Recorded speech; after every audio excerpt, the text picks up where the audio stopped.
Welcome back to Origami Snowman.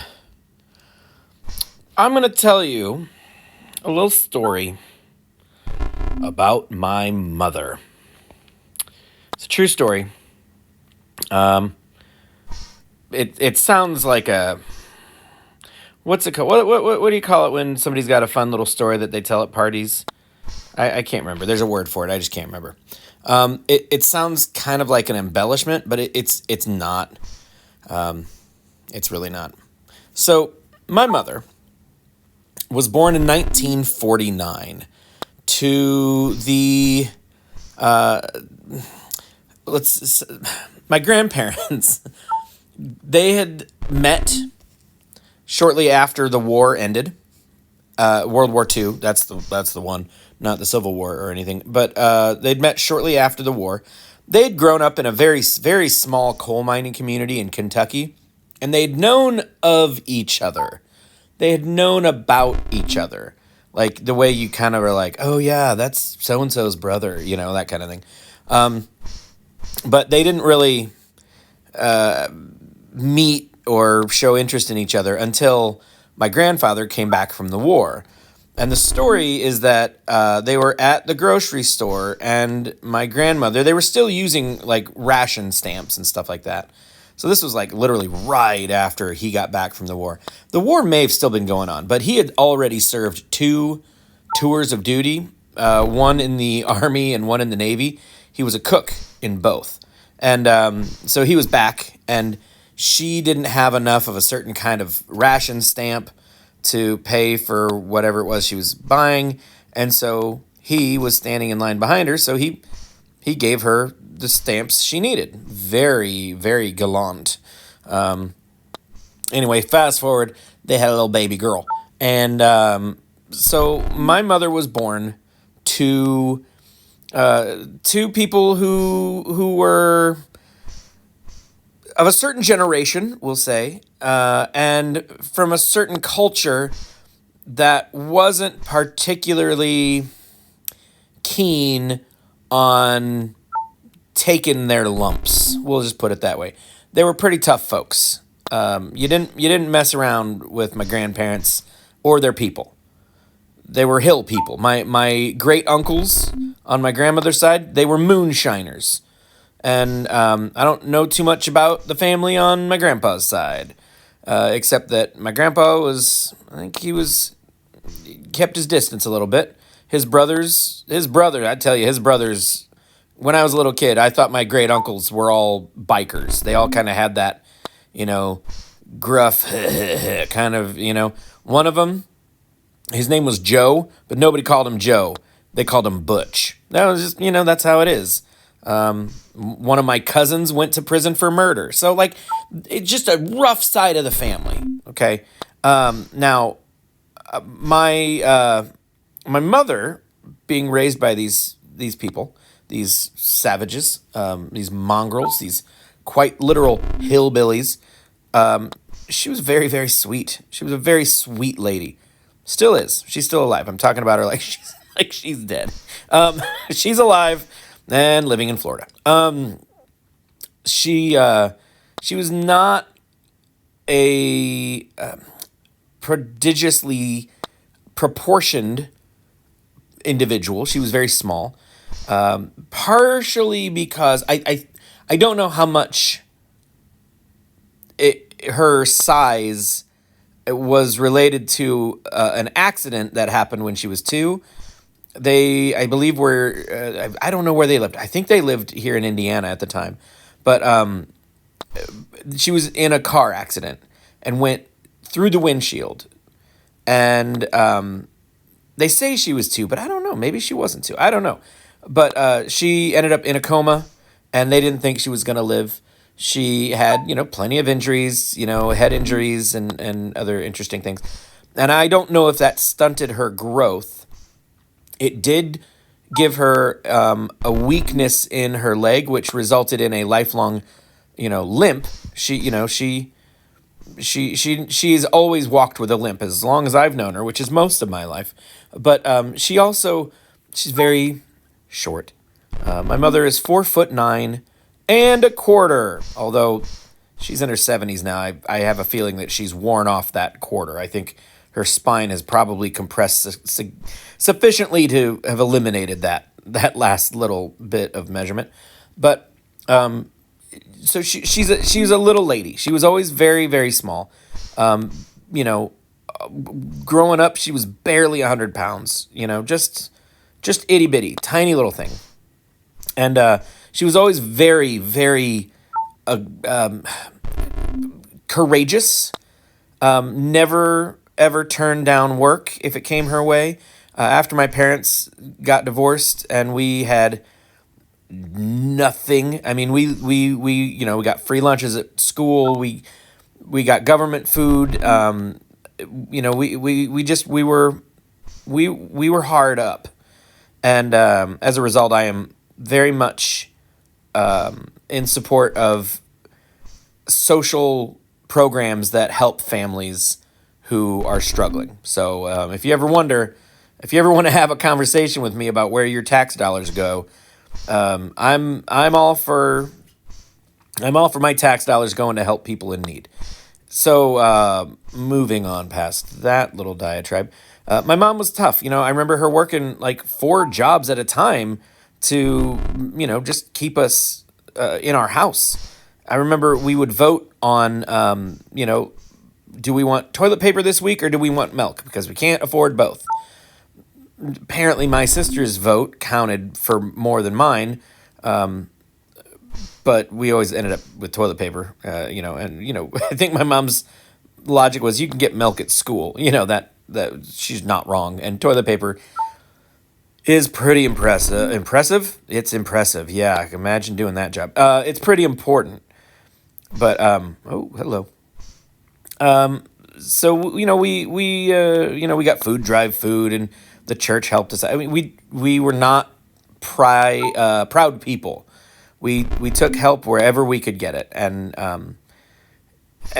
it was that help that was the only way we were able to keep our house and stay fed. And my mom worked her butt off to make that happen. So teeny tiny lady, she was never let anybody walk all over her. If she knew that her what's the word? If she knew if she knew that pushing back against oppression was what was right for her family, she did it. Now, she put up with all sorts of crap from my dad because at the time she thought that's what was best for our family. In the long run, I think she realizes that she was just comfortable and didn't want to upset, the boat. She didn't want to rock the boat. And so she just kind of looked the other way. And I if she could go back and do it again, I'm sure she would. But she was young and she was trying to do what was right for her kids and right for her family. But once my dad made the decision to break up the family and take off, boy, she kicked it into overdrive. Now, the story I'm about to tell you takes place before I ever really saw what kind of fire my mom had brewing in that little furnace of a heart of hers. This was my first indicator that mom doesn't put up with nonsense. Well, she puts up with nonsense, just not. She's not about to let somebody be mean to her for no good reason. We had a cat named Tiger. I don't know where we got the cat. We always kind of said it was my sister's cat. Tiger was gorgeous. I think he was like part Persian, part Siamese. I don't know. He had this gorgeous grayish white coat, like a calcite kind of colored coat. And he had like dark gray or maybe grayish brown markings and blue eyes. And oh, he was gorgeous. And he was a very good cat, Tiger was. And he just was like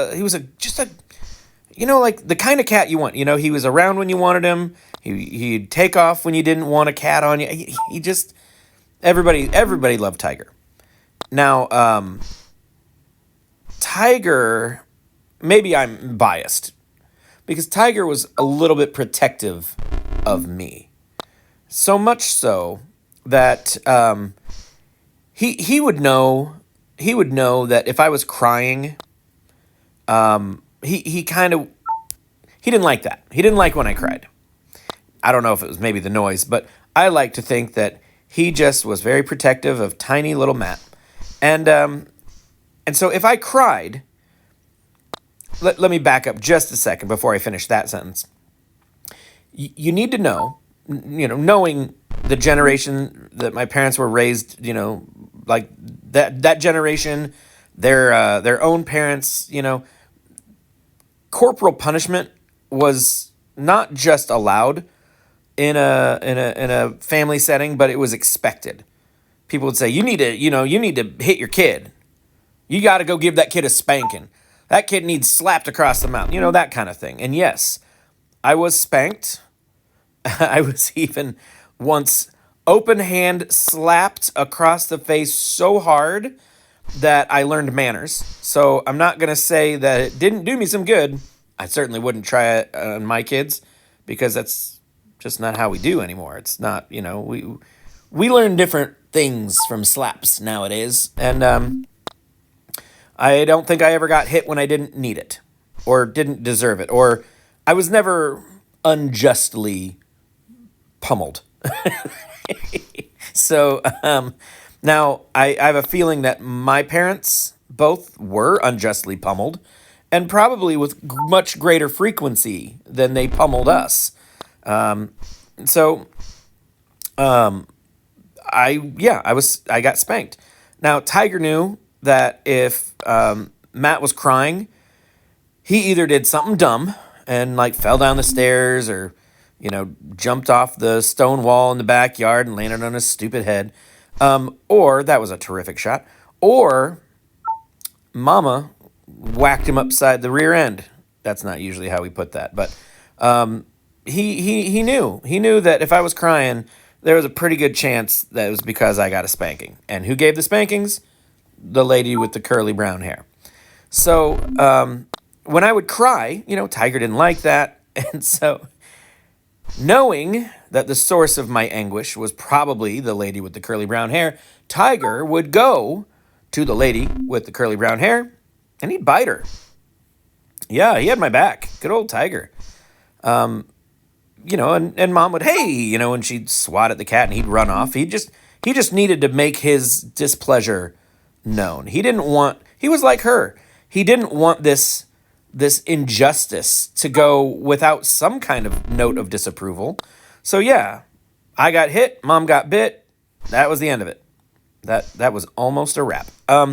So this went on for a while, long enough that it was like my mom knew what was happening. It wasn't well, that was weird, whatever. No, she kind of was like, oh, Tiger, Tiger. And she used to say, one of these times, it's going to be the last time. He does that to me too many more times. He's going to be sorry.